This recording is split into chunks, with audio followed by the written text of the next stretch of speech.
Why would he have cameras absolutely everywhere if he wasn't trying to blackmail people to get what he wanted? And in those 6 months, he got to come and go from that jail as he wanted.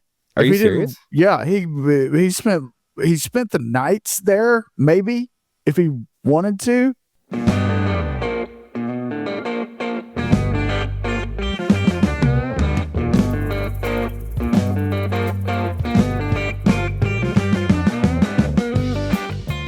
Hey everybody, welcome to today's episode of the Text 10 podcast. I'm Keith Hevlin here with Clay, just all over the place with his My camera was camera jacked as up. we're starting. I hope she could see that. That was amazing. What's going on, man? Nothing. You? Not much. Just Why are you wearing a coat? It is 90 degrees outside. It's freezing in here. Like my hands hurt. Like it's legit. I will go sit in my truck after this. What's that? I'm coming there. But like when it's cold outside, I die in here because I wear pants because it's cold outside and I like sweat to death in here. It's the craziest thing. But the air conditioning and the heat is not controlled by anybody here. It's controlled by somebody somewhere else, probably on another side of the world or something like that. How's that work? Yeah, well, I mean, it's the same thing like all these commercial buildings are done like that. Nobody can actually control the air conditioning where you are. It's quite interesting. I don't know if I like that. I promise I don't like that, actually. No, I hear you. I don't either, but the rent price is right here, so I don't complain that much. Okay. So what about, how are the nipples today? Are we doing good? Or? Still on that, huh? Oh, that's going to be there for a while. What are you talking about? That's not going away. They're fine. Thank you. Okay, good. So did we have a conversation with Sarah Kate? Was Sarah Kate the one that gave it to you? Yeah, her, Beth, one of the two. Maybe both of them. Okay. Did we have a conversation about that? I haven't. I haven't talked to him about it. Might need to. I can barely hear you. Can you hear me okay? Yeah. That's probably this microphone. If I get too far away from the microphone, you can't hear me. That's why I have to eat this microphone. Even right now, it's just a little bit weird. Anyway, maybe you can cut this part out. Anyway, yeah, definitely stay close to it because I'm having a hard time even cranked all the way up. Okay, so we were talking about the fact that we don't know what we're going to talk about, but I watched this thing after we talked about that, about Jeffrey Epstein. Okay. This guy, ex-CIA, I guess he was a spy for the U.S., is 100% convinced that Jeffrey Epstein was a spy for Israel. And he lays out this entire thing for why he was. And basically, you have a guy who gains the confidence of the richest, most powerful people in the United States, including people from England, blah, blah, blah, all over the place, right? And he apparently has cameras in every single room of this mansion that he had on this island. He has cameras all over this island. And he's like, why would he have cameras absolutely everywhere if he wasn't trying to blackmail people to get what he wanted? So then he pointed out that I really don't know anything about Jeffrey Epstein stuff, but apparently in 2006, he was convicted of something to do with some sort of sex trafficking with underage girls or something to that effect, and it only got 6 months. Yeah. And it was the district attorney of the United States that was then under the control, I would assume, of Clinton, who he had compromising pictures of. Again, this is all alleged. I haven't fact checked any of this stuff. He goes, how in the world does he get 6 months? Because in this country, first offense is 5-year minimum. How in the world does this guy get 6 months? Yes, all of that is true. And whether or not he was a spy for Israel, I don't know. Okay, that's fine. But yes, that was the first big thing is, okay, this dude gets 6 months for what he did. And in those 6 months, he got to come and go from that jail as he wanted. Are you serious? Yeah, he spent the nights there, maybe, if he wanted to. How's that work? It was a whole screwed up thing. Oh, I don't know anything about that at all. Yeah, That's I mean, if he spent the night at the jail, they'd let him out the next day. He had things to do. How's that? And then happen? he may show back up. Yeah, it was a whole. Yeah, I'm I'm glad you learned yourself up on that kind of thing, but that's not really news. He came and went as he pleased. That's nuts. Well, but again, which may even strengthen your story of him being an actual spy, if that's what you want to call it. I don't know. Right, because I mean, basically, how in the world? It doesn't make sense, because why would he get such a good deal cut if he doesn't have, you know? Oh, he had political ties. Of course he did. Yeah. Sure. Holy cow. So anyway, this guy lays the entire thing out, and like, it's a huge long, I didn't watch the whole podcast, but he's laying this entire thing out, and I'm like, good gosh, I think he is. Like, I legitimately think he is. I mean, so the guy said he thinks it's Israel, but Israel and Russia are basically the only two people that would pull off something that would be this complex. He goes, I'm convinced 100%. Guarantee it. He was a spy. He goes, I think it was Israel, but he was a spy. It's like, geez. I don't know. Is Epstein, is that a Jewish name? Was he Jewish? I don't know. Let's find out. And why Israel? And what's Israel need to spy on us for? I mean, you always got to spy on everybody, right? Yeah, probably. Okay. He was born as Seymour and Paula Epstein, the children of Jewish immigrants. Okay. So there you go. I mean, again, that's not a fact, but yeah. I mean, I can see why he was saying Israel. But anyway, just watching that entire thing, it was just blowing my mind. I was like, oh my gosh. Because again, I don't know a whole lot about it, but it just was like, dang, that's nuts.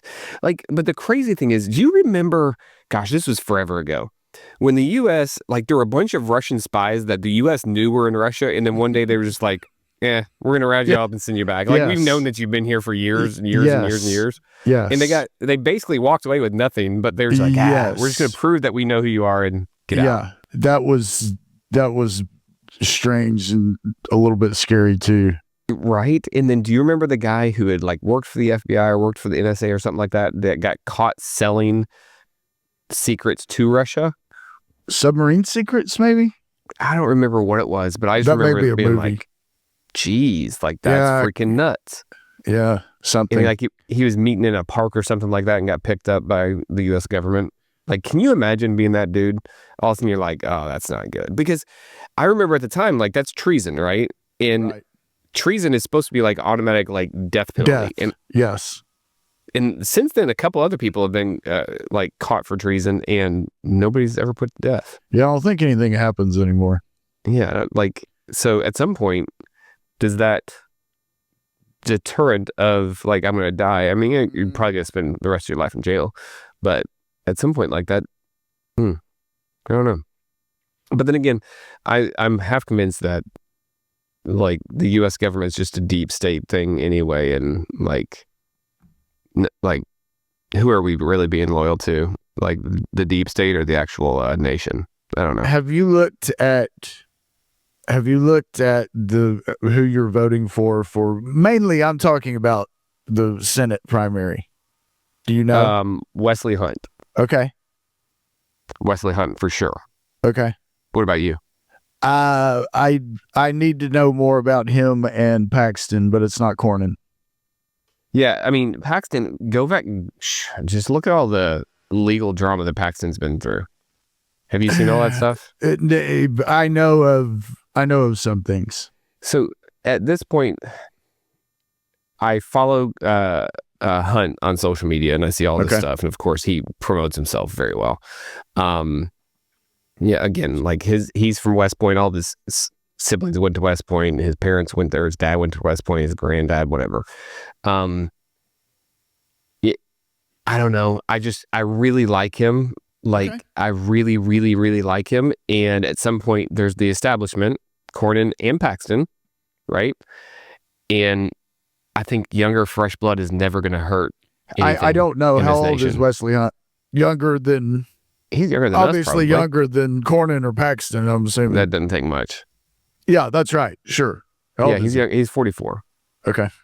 So, I mean, just let's get some young blood up there that can actually have some ideas and might actually understand like some technology stuff. Because like, if you ever like seen these really old senators and congressmen trying to like talk to the Mark Zuckerbergs of the world and they drag them before Congress, I'm sure it's I'm sure it's very uninteresting.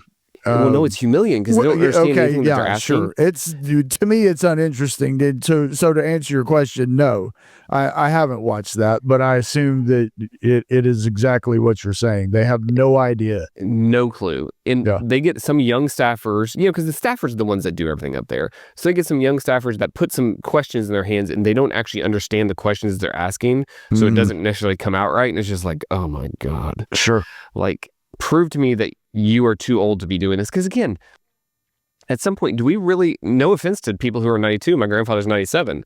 I mean, my grandfather at 97 would probably tell you that he shouldn't be making the decisions for these future generations at this point. He needs to probably just go, live out the rest of his life. And I would feel the same way about myself. Like at some point, if I'm 85, I don't need to be making decisions based on everything that's going on today, because I'm probably not up to speed, would be my guess. I'm just not.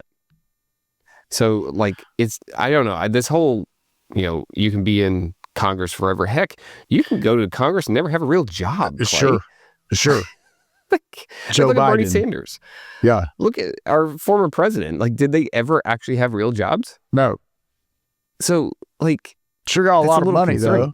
Spend a lot, make a lot of money, especially for a socialist who wants nobody to have money. Bernie sure Sanders got a lot of money. Very straight, and he has like multiple properties. He's living the life. Done pretty well for a socialist. Pretty well for a socialist. Not too terrible. That's kind of like, I know you watched the Grammys, right, or whatever that. Maybe it was the Emmys that happened recently. Whatever the award show is, I know you watched it, right? Yes. Okay. Hard. I know that you did, because I was tuned in. As you always say, just to be clear, no, I didn't watch whatever the heck you're talking about. Okay, no. But you know that there was an award show recently, right? No, I don't. There's always an award show recently. Okay, the answer is fine. always yes. Okay, because people who sing, dance, act, blah, blah, blah, they want to get up there and like pat themselves on the back and say, oh, I'm the best. No, I'm the best. Yeah. Whoa, you're the best. Yeah. So like, congratulations, you're famous. And now you're more famous for being famous. Great. Cool. I've always thought those things are really dumb. So I did not watch whatever it was. So I don't even know what it was. True. I feel like you may have watched. No. Billie Eilish. I don't know. I think she's a singer. Yeah. I'm not positive. Okay. Now I kind of know what you're talking about. She's been in the news for, correct. What'd she say? She said hang something on. Okay, so, go ahead. I think she's a singer. I have no idea what she sings, right? She is, yes. So she's at this most recent award show, and she stands up and basically says that there is no such thing as basically somebody being... you can't own something if you're on stolen land. No. I think she said that like you can't be an illegal immigrant on stolen land. On stolen land, something like that. Okay. So, couple of things. One, then the people in like the native tribe of California asked her to give her house. Yes. What a freaking troll move, man. Like, hey, that's cool. Hey, that multi-million dollar property you have, can I have that, please? Like, please, pretty please? Like, With you not here? Yeah, you're not here legally, so can we have that? But two, I'm pretty sure that basically all land at some point, if we go far enough back into history, is stolen by one group or another. Sure. Right? Sure. Like, it's all been stolen because like you would conquer a new land and then like, and I'm not here to say it's right or wrong. It's common sense. But it all happened, right? We bought land from other people that conquered it. So it was a transaction like Louisiana and Florida and Alaska, and we just bought it all with money. But it was conquered by somebody else that... First it was stolen. Even like the native tribes would fight amongst themselves. Steal each other's, yes, of course. And then they would enslave each other, and then they would conquer, like, no, I want this land. No, I mean, there's a reason why there's always been wars, right? Like, now is the least amount of, like, fighting, I would assume, amongst humankind of all time, right? Like, once there was enough population that they started bumping up against each other. Because, again, I want what's best for me and mine, and you want what's best for you and yours. And if there's some really good land right there... we're going to have to fight. Yeah, we're going to have to fight because I want that. So, gosh, that was, I mean, hysterical. So, I mean, she's getting trolled pretty hard, even by some left-wing people. I'm like, sure, you might have stepped in it if if the left wing people are even trolling you. Mm-hmm. But Bill Maher, he's one of my favorite people to watch his stuff. You know, he's always been fairly left, but he's just bashing the left wing people right now. Like, I mean, he still obviously bashes the right, but his point is like, how can nobody can take the Democrats seriously right now. Like nobody, because we stand up and we do stuff like this. He goes, how dumb are you to stand up there and do that when you have this house that you live in? Like, give it away. Give it away. Go back to non-stolen land. Have you seen where people walk up? It's always in New York or wherever, I don't know, wherever the protesting is protesting over ICE or whatever. And people walk up to them and say, how many refugees will you take into your house? All of a sudden they're like, huh? What? Wait, no, what? I can't take it. I have kids. I can't do it. I can't. Did you see where somebody went and like, I can't remember where they went. It was like Maxine Waters or Nancy Pelosi or something. And like, they had a bunch of refugees with them and dropped them off at their front door. Like, here you go. Like, I was like, good I assume God. that'd be really, really funny. I mean, it's not funny for the refugees because they're like just getting jerked around. Like, that's not right. We're gonna stay here. What? Oh, we're not? Yeah, like that's rude, man. But I mean, it's funny because it's like, hey, you say you care about these people, take them in. But right. It's like, how many you want? Yeah. We've got as many as you want. Like, here we go. Just take them. So has the ICE stuff settled down? A little bit. Yeah. I think they accomplished a pretty good deal in Minneapolis, and so they're lightening up there and moving on to the next place. You know, but I mean, it's not that that's the only ICE faction has been in Minneapolis. It's just that's where the protesting was. Sure. And I think everybody else, not everybody else in the United States doesn't care, but there hadn't been any real pushback. And you know that ICE is doing the same thing everywhere. Yeah. I mean, saw here and everybody several was months ago people. when all this first started. I was between Victoria and Refugio and came up on I want to say it was a Prius. Of course, it was a Prius that in the back windshield, it said, "I follow and record ICE." I was like, cool. Where's ICE? Where? I don't see anybody right here, but interesting. Yeah. Yeah. I was like looking around. Of course, you pull up next to her and it's exactly the person you think it is. Yeah. Yeah. That's really funny. Dreadlocks and, special bunch of cats sandals. running around in the car. Sure. That said, I mean, the Prius, man, that thing lasts for like 300,000 and 400,000 miles. I don't know anything they're about unreal. Just bulletproof. Yeah, no, I've not been paying attention to that. I don't even know how I got on the Billie Eilish thing. That was my news for the week, was Billie Eilish and how funny that was. What's your have you followed any of the Savannah Guthrie mom thing? No, like I don't even know who she is and why it's a big deal that her mom got taken. Okay, that's a great point. All right, so who she is a NBC morning news anchor and has been on whatever was it the Today Show, I guess? Sure. Has been on the Today Show for lots of years, probably 20 years. Okay. That's so is Al Roker still around? Yeah, I don't know. I mean, I haven't watched the Today Show in probably 20 years, but sure. Occasionally you see Al Roker pop up on things. No, there you go. But her mother got kidnapped, and that was a point that somebody yesterday I was talking to, somebody, maybe Jamie, said, yes, Savannah Guthrie's mother has been kidnapped, and that's why it is a huge news story. what about the rest of all these other people that have been kidnapped and you don't know anything about it? What's so great about Savannah Guthrie that, and I get that. I understand both sides of that. But it was on the radio is where that conversation got brought up. Yeah. But anyway, that's who she is, and that's why it's a big deal. Is she's who she is. If she was just somebody else, you'd have never known this had happened. Yeah, it's really interesting, and like so.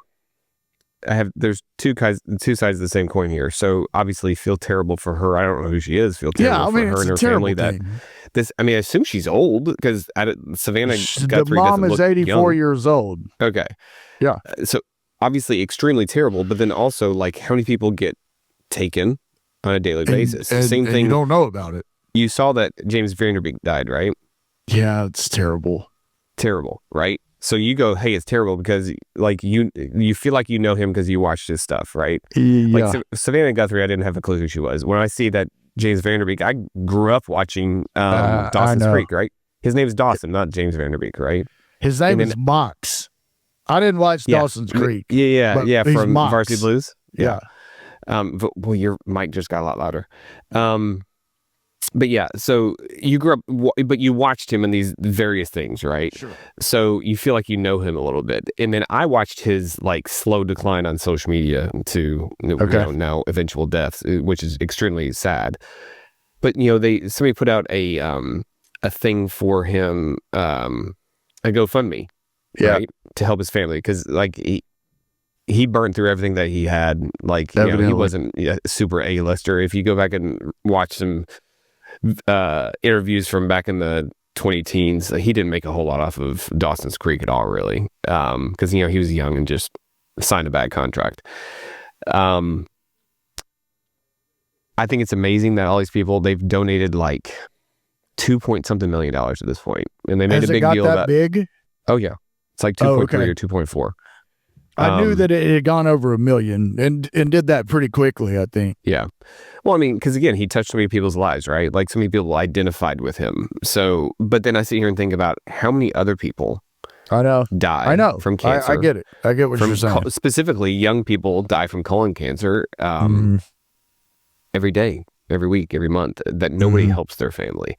So it's like, gosh, like I feel really good that people are still kind enough to help people in need, but then there's everybody in need and people don't even know that it happened. It's just like, gosh, that's terrible. It's sad. It's like, golly. But then like they're like these online news people talk about, Steven Spielberg donated $25,000. One, you don't even know if it's Steven Spielberg because I can say my names whatever I want on those things, right? But two, like the thing that I saw was like Steven Spielberg donated a ghastly amount or something like that. Some just ungodly amount. It's $25,000, which to me, $25,000 is a whole lot of money, right? To Steven Spielberg, that would be like, I would assume, like giving a $20 bill. It's not that it's not helpful, but like everybody sensationalizes everything about these things. Like, hey, donate what you want to donate. But whenever I donate to those things, if it's people I know or people I don't know, I always do anonymous because it feels like I'm taking some sort of like credit reward for donating to somebody who really needs it. Right? Yeah. Okay. Like, and maybe I'm weird. Again, I don't ever want to be the center of attention, so I don't want anybody to ever, like, whether it's a lot or a little, good or bad, like, I don't want somebody to be like, oh, he gave that amount. I'd rather just not tell anybody that it happened. So I'm weird. But yeah, like it's interesting, like that you had that conversation about the Samantha Guthrie's mom, because I was thinking the exact same thing this morning about the James Vanderbeek thing. I'm like, gosh, it's terrible. But also, what's causing all these young people to have colon cancer? And I am fully convinced now, because of RFK and some other people, it's what we're eating. Bad food. Yeah, it's all this trash. And have you seen these things recently that say like, I ate that stuff when I was a kid, and then it's like Wonder Bread or like corn flakes or whatever, and it shows the ingredients from when we were kids back in the 80s and 90s versus the ingredients now. And back then it was like virtually no ingredients, and now it's like 50 ingredients to make all kinds of stuff. Some bread so that it doesn't ever go bad. Like you can have bread for like 4 weeks now and it doesn't go bad. How's that possible? Bread's still good. Bread's still good. Well, it's Still not good. actually bread. It's kind of plastic probably, but it's still good. So anyway, so speaking of, I'm making another loaf of bread starting tonight that I can bake tomorrow on my quest to make healthy bread. So I'll let you know how that goes. Good. We'll see. I'm still not going to make your cheesecake this weekend. Did you see that other recipe I sent you though? I saw, the video. Holy cow. I to be very honest with you, I saw maybe a quarter of it, and it got so complicated. I was like, whatever. I'm not even watching this. They're using, instead of graham cracker crust, they're using cookie dough, and then there's cookie dough in it and cookie dough on top of it, and I was like, oh my gosh. No. I mean, that's a heart attack sitting there waiting. I was going to say, talk about eating properly. That's not it. Not it. Yeah. But I would try it. Sure. I would definitely try it. So yeah, it's I genuinely think cancer is linked back to all this junk that we're unknowingly putting out. Like, it's not like we're intentionally doing this, but again, like, the lower you are down on the income bracket, the worse your options get as far as being able to afford good stuff to put in your body. Sure. The single mom that's, barely making it or not making it, doesn't have time to go and find this fancy flour that she can get mailed in from God knows where, because she can't find it locally, to make bread for her kids. She goes to Walmart, buys the cheapest loaf, and here's your sandwich for the day, kid. So, I don't know. Apparently I'm in an overly sensitive mood today. Maybe just a little. I don't know. It's just maybe just a little. This is one of those things that I talk to my kids on a regular basis. Like, my kids don't fully understand how good they've got it. And to be fair, I also didn't when I was a kid. And my kids, I feel like my mom, when she listens to this, she can chime in if she wants to. I think she would agree that my kids have it way better than I had as a kid. Not that I had it bad, but like, my kids literally want for absolutely nothing, right? And sometimes are still not happy with what they have. I need more. That's just a kid being a kid. I understand.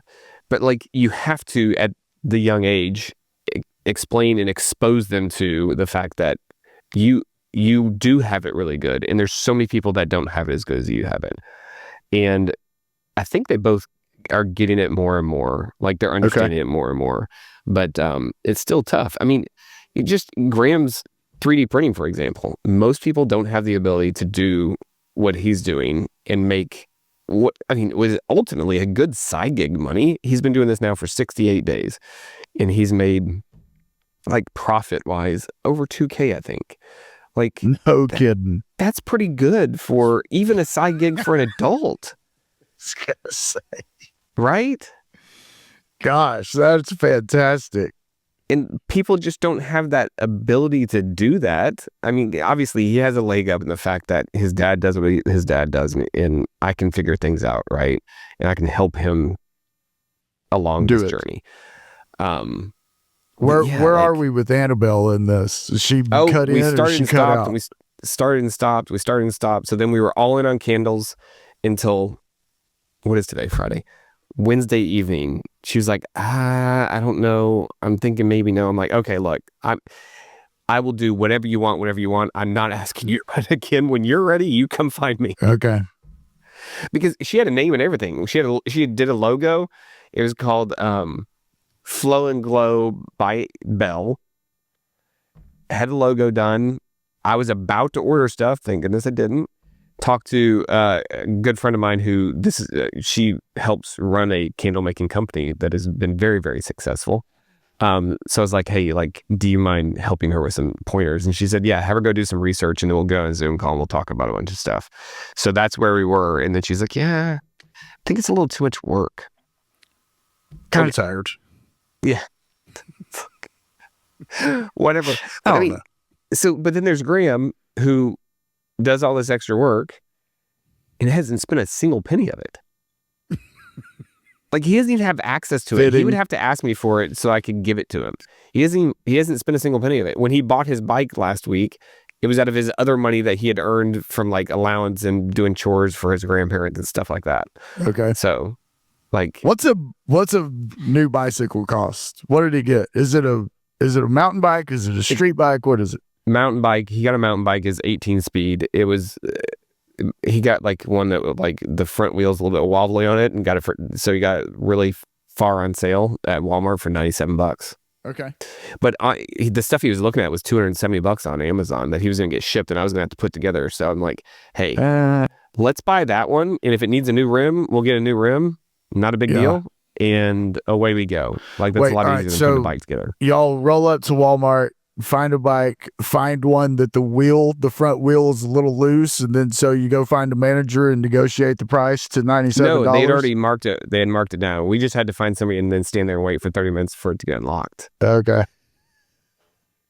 He's like, why is this taking so long? I'm like, that's just how it works, bro. Like, I guess it's, yeah, I had at some point a brand new bike at one point, but the rest of my bikes were bartered and traded for between my buddies. Yeah. You want my bike? Okay. Switch. Well, I need to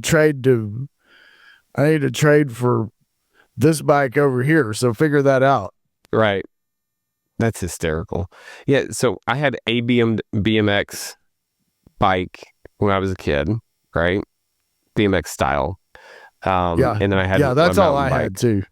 Yeah, I had a mountain bike that we would go play on, and I still, mom can maybe clarify on this. I remember this was back before we had adopted any of our older siblings. Okay. One night we get home from church. It was a Wednesday night. We got home from church, and there's a brand new mountain bike for me and for my sister sitting in the driveway. And I'm like, so I don't know if my parents bought them. Like, they acted as if somebody just gifted them to us. Okay. I have no idea. It was a Copperhead. It somewhere around December 25th? No, it was like the middle of the year. Oh. Yeah. So again, I just remember that's okay, sweet. That's awesome. And so Graham was asking me, how do you pop a wheelie? Like, how do you do that? So I was telling him, and I was telling him, like, I used to just take my bike apart and just to see if I could put it back together, right? Like, take the whole thing apart, put it back together. And then one time I was in the backyard, popped the wheelie, and the handlebars came off of my hands. Do you know how hard it is to stop a bike without handlebars, apparently? Yeah, you're done. Because again, there's no brakes. There was no brakes here, so you have to use your feet. But like doing your feet without like falling, yeah, it was complete, just crash and burn. Apparently, I didn't tighten those up enough. I guess. So, but yeah, I was an idiot, because East Tennessee has tons of hills. And I would ride my bike all the way from my house to my best friend's house, which was like around like 3 quarters and then like a hard left turn, like into traffic without looking because there's blind hill coming down here. And I would just ride it no hands all the way down there. I'd be carrying my fishing pole in my tackle box. Okay. And looked like an idiot. And I've wrecked multiple times doing that, like skinned myself up because I wouldn't wear a shirt. And gosh, that was the worst. When you fell on the asphalt, your hands, knees, gosh, the worst. At some point, Dad bought Trace of Kawasaki. What was it? I think it was Kawasaki 4-wheeler that he used it at the farm. We had a peanut farmer that was leasing the farm and growing peanuts, and Trace worked for him one summer, and Dad bought him that 4-wheeler so that he could get around on it. Sure.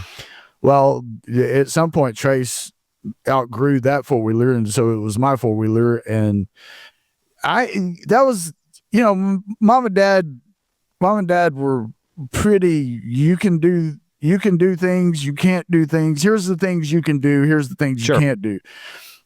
But I had pretty well free reign of Nueces County on that 4-wheeler. I was never told, no, you can't ride that 4-wheeler to the high school. No, you can't ride that 4-wheeler to Sean Hamlin's house. I could pretty well do whatever I wanted on things like that. And then never had a bicycle again, I guess. I wonder when the last time I rode a bicycle was. That's funny. Yeah, so my parents would never let us have motorcycle. I couldn't have a dirt bike. Couldn't have a dirt bike. Couldn't have a three-wheeler. I mean, like I said, there were things I could do. There was things I couldn't do. And one of them was we are never, ever, ever getting you a dirt bike. Yep. So I would ride my four-wheeler to friends' house who had dirt bikes, and I just wouldn't tell mom and dad that I spent the day on the dirt bike.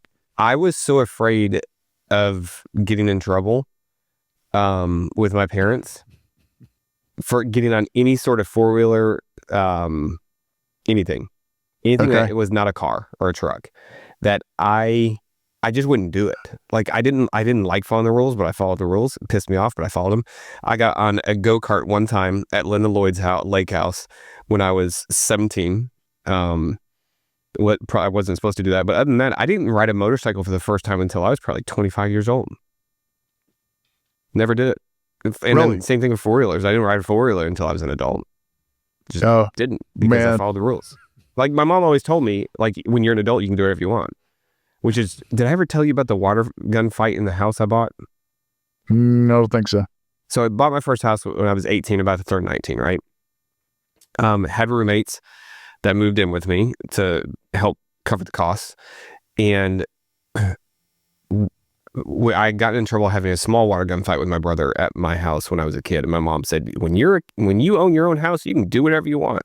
So we had the biggest water gun fight you've ever seen in your life. Okay. So this is a huge old Victorian style house built in 1906, right? There's a stairwell that goes up and there's like this landing that looks down over the top of it. Sure. At one point, Alex, one of my roommates, we had a bunch of other people there too, but one of my roommates had filled up like the kitchen trash can size of trash can full of water and dumped it over the edge onto me as I was coming up with water balloons and water guns to fight, because it was like upstairs versus downstairs. It was hysterical. I mean, of course, hardwood floors throughout the entire thing because the thing's super old.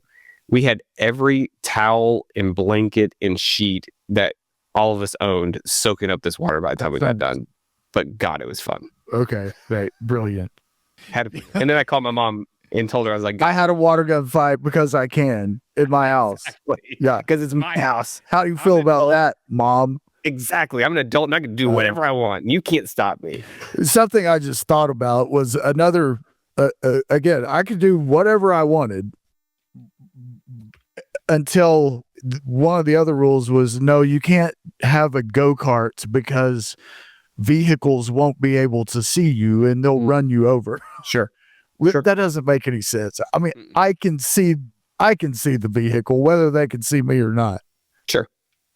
No, like, so I think I couldn't ride a go-kart because one of my cousins, when he was younger, he was way too young to probably be riding on a go-kart, went underneath a chain link fence and like got like, bad. So I think it was Nolan's fault that I couldn't ride it. So thanks, Nolan. He'll never watch this. Thank you.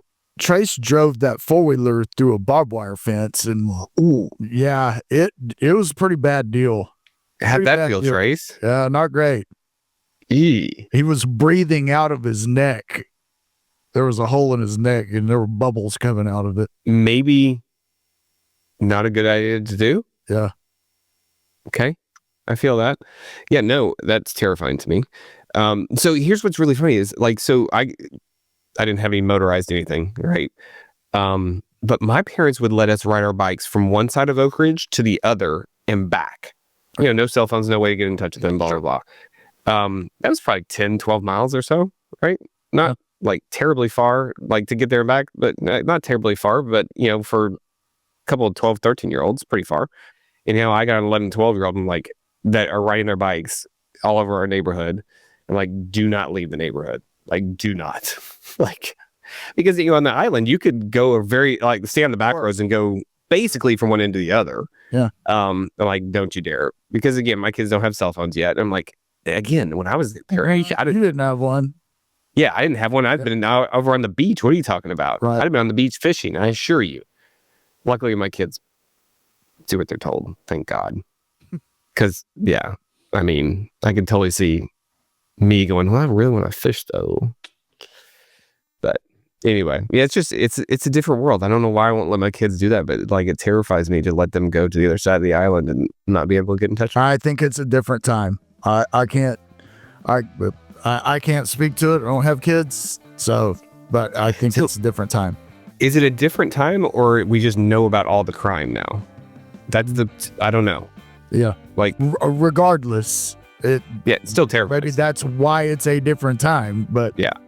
Still terrifies me. Yeah. But all right, everybody, it's Friday for us. We're gonna have a great weekend. We'll catch you guys on the next one.